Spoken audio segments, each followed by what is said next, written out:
Thank you all for allowing me to be here all the way from Texas, first off. Let me start by saying that. So let me kick things off. What if I told you that there is an invisible third world war happening all around us, and at any given moment, each one of us in this room could be a casualty? The global recession taking place right now was foretold 20 plus years ago. The collective global growth resulting from the internet boom in the late 90s and early 2000s was never sustainable. The stealthy shift has left a society of individuals quickly adapting to a new digital way of life while rarely acknowledging the signs that they would at some point be victimized. It is no longer a question of if you will be victimized online, but rather when. Everyone listening to this talk will be a victim of cybercrime at some point.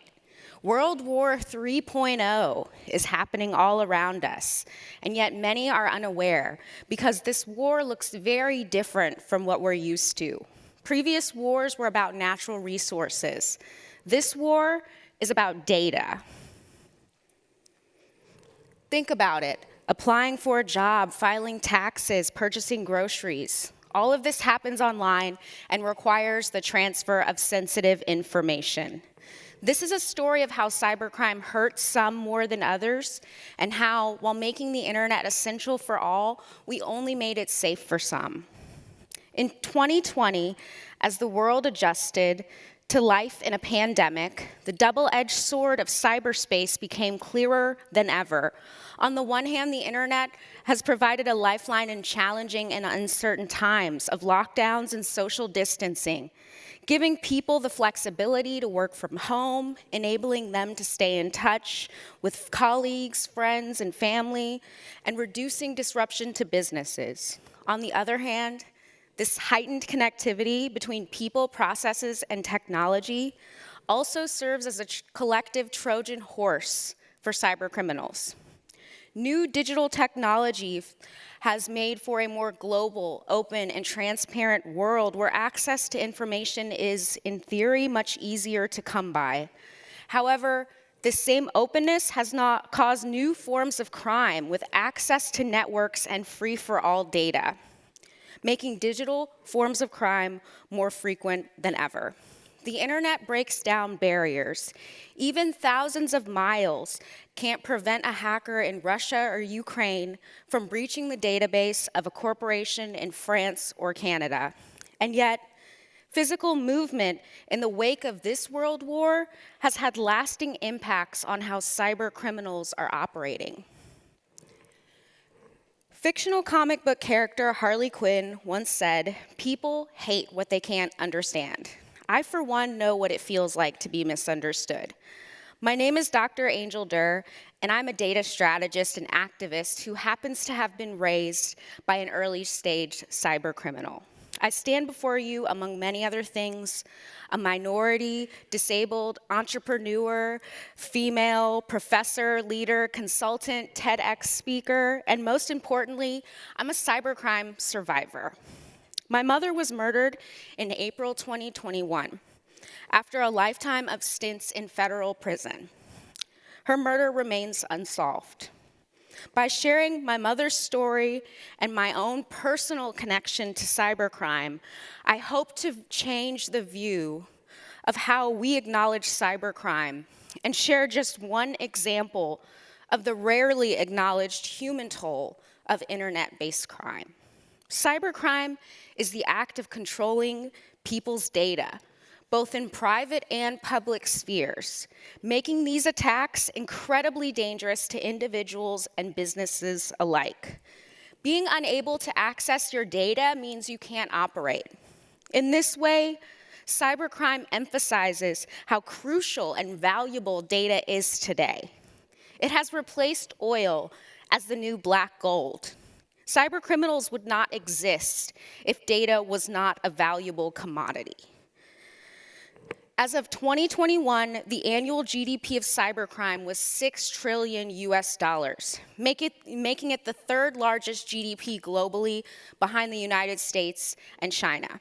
Cybercrime could reach $10.5 trillion US annually by 2025. This represents the greatest transfer of economic wealth in history, risks the incentives for investment and innovation, and is exponentially larger than the damage inflicted by natural disasters in a year, and will be more profitable than the global trade of all illegal drugs combined. Despite its economic cost, cybercrime has a much broader impact. It also damages the reputation of public and private service providers and reduces trust among internet users. Governments and critical infrastructure are increasingly targeted in online attacks, ratcheting up tensions between nations. Even so, there still remain very few global standards, norms, and rules for preventing and mitigating cybercrime.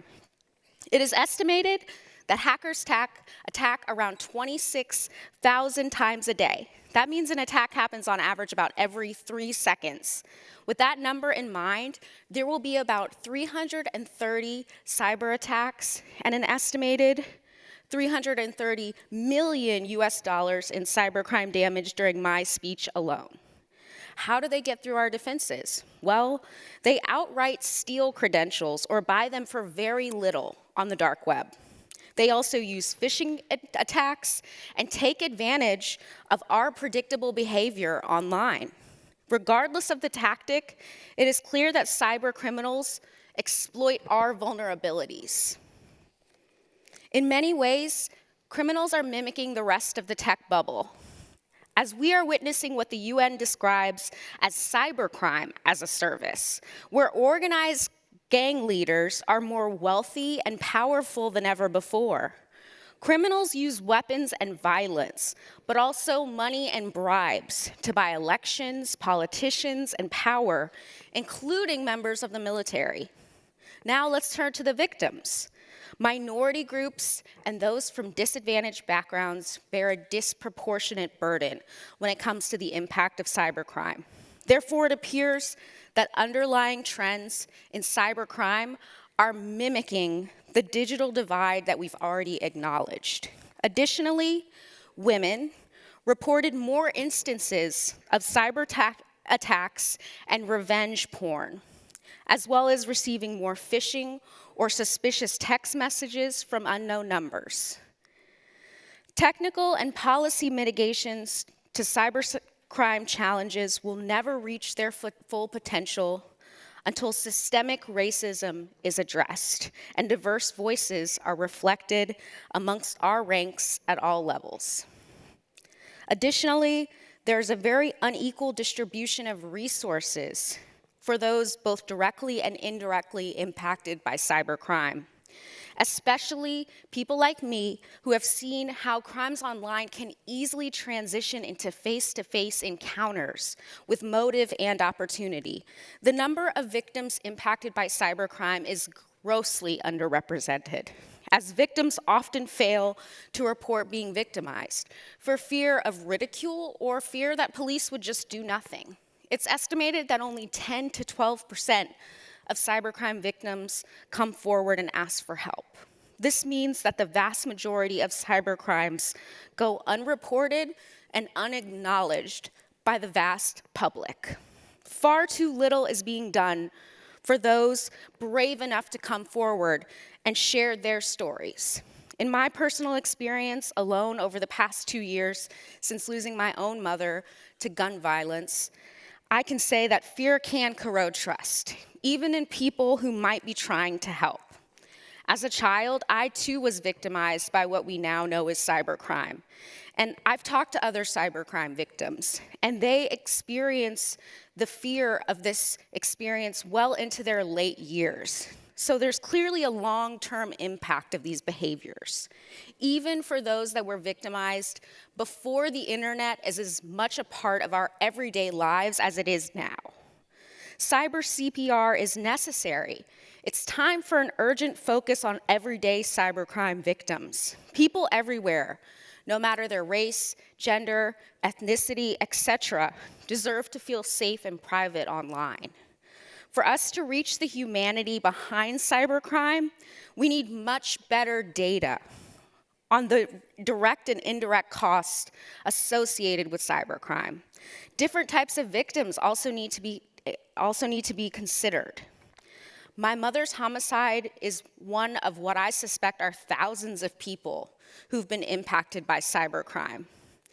It is challenging to track just how many lives have been horribly impacted because cybercrime can take on a multitude of different forms of crime. Therefore, the ability to strike digitally has become easier than ever. But since cyber justice remains vague, most of these cases go unsolved, leaving cyber criminals to attack again and again. Thus, it is believed that the complexity and dangerous circumstances created by this behavior will only increase if global jurisdiction isn't clarified. Virtually all criminal activities now feature some online component. With artificial intelligence, a non-living entity can be equipped with the cognition required to make decisions like those made by humans. However, AI isn't just the robots we've been told to fear for our whole lives. It can also take the form of a self-replicating program that can quickly discover and expose vulnerabilities and bankrupt an organization in a matter of minutes, if not seconds.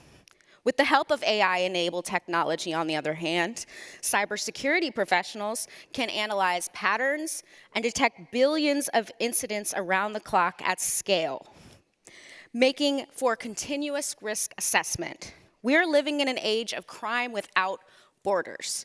A borderless crime is a remote threat, and therefore detection and punishment must happen at the global level.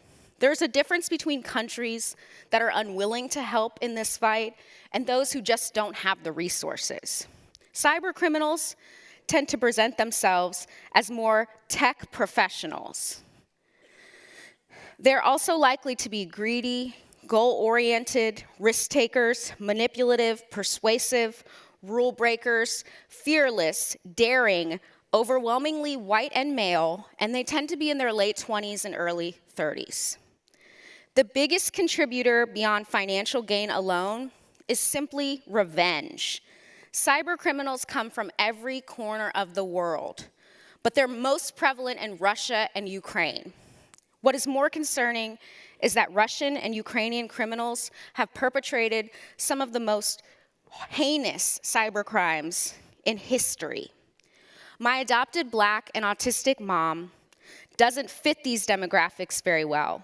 However, it makes it clear why people like her are the most vulnerable to being singled out due to larger societal inequalities, even online. My mother worked at Sabre and was into technology and gaming at a time when most women weren't. Not only was she a huge ABBA fan, she was also an excellent creative problem solver and very good with her hands. However, poorly treated children with autism can suffer because they have to disguise themselves in certain environments, changing personalities for different audiences, otherwise known as masking. The constant long-term expression of this type of behavior can lead to someone quickly and easily becoming an identity thief. Amateurs hack systems, but professionals hack people. Underlying markets remain unaddressed, including the army of white-collar criminals, which includes lawyers, accountants, bankers, realtors, who cover up and help launder the proceeds of cybercrime. The greed of this group is driving Black markets as much as that of global crime syndicates. There are many redeeming qualities to Harley Quinn, but sometimes her mischief and chaos overshadow them. However, this duality is part of what makes her such a compelling anti-heroine.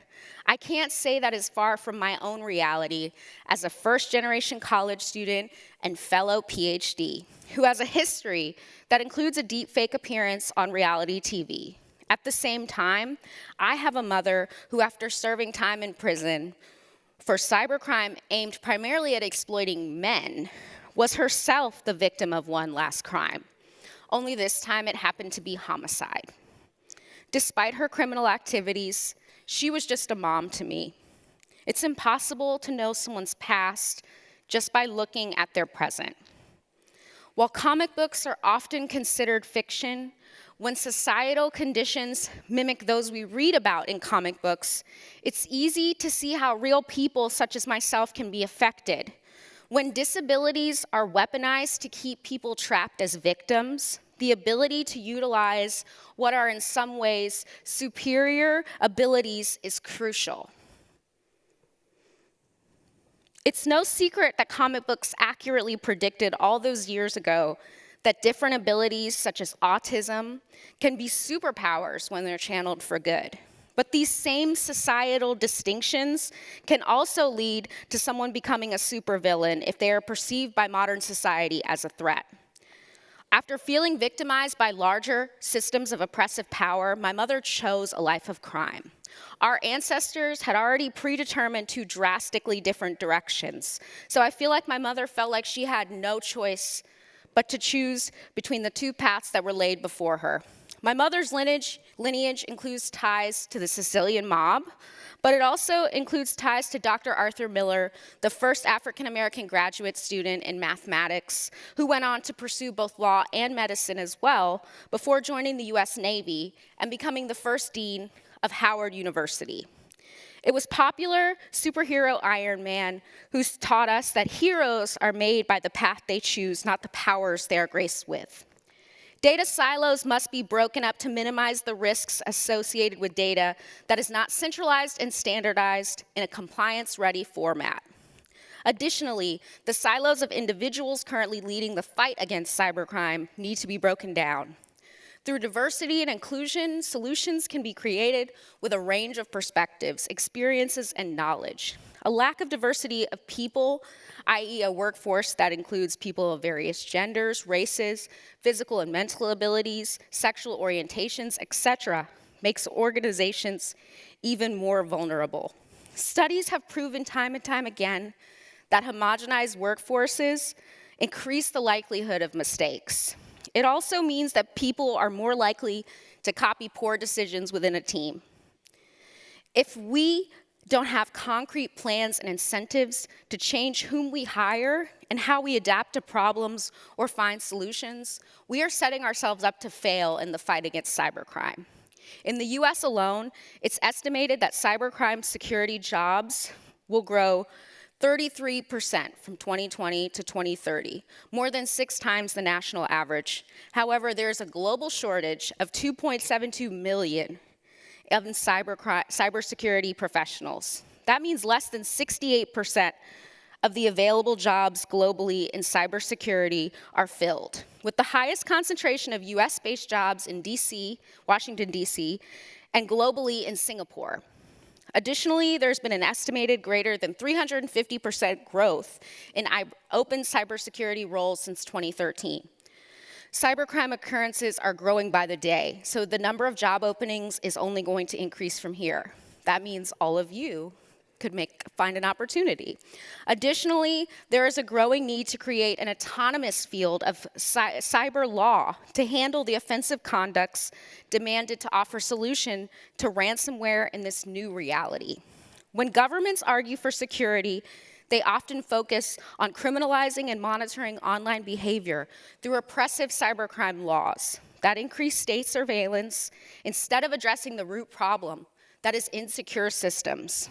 All of these approaches make people and their data less secure and also violate human rights. Privacy is a qualified, fundamental human right.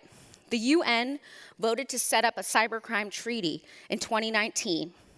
The first meeting was held in 2022, amid concerns that it could also expand government regulation of online content, criminalize free expression, and undermine privacy. For now, states are negotiating over the parameters of this treaty. As of 2023, at the annual meeting of the World Economic Forum that wrapped up in Davos, Switzerland, there was a disturbing prediction presented from Managing Director Jeremy Jurgens, who revealed that 93% of those surveyed believed that a catastrophic cybersecurity event is likely to occur in the next 2 years. The WEF report cites a mutating threat as one of the most likely chosen forms of attack. An AI-enhanced virus could infect various systems and organizations and then evade detection through transformation. He may no longer be with us to see the extent of cybercrime damage that we're currently experiencing. But given that cybercrime is just an evolution of what we witnessed in the early 90s and 2000s, with computer viruses, I think this quote from a fellow disabled scientist, Stephen Hawking, it rings truer now than ever before. I think computer viruses should count as life. I think it says something about human nature that the only form of life we have created is purely destructive. We've created life in our own image. Thank you, and stay safe out there, folks. And most importantly, y'all stay unpredictable.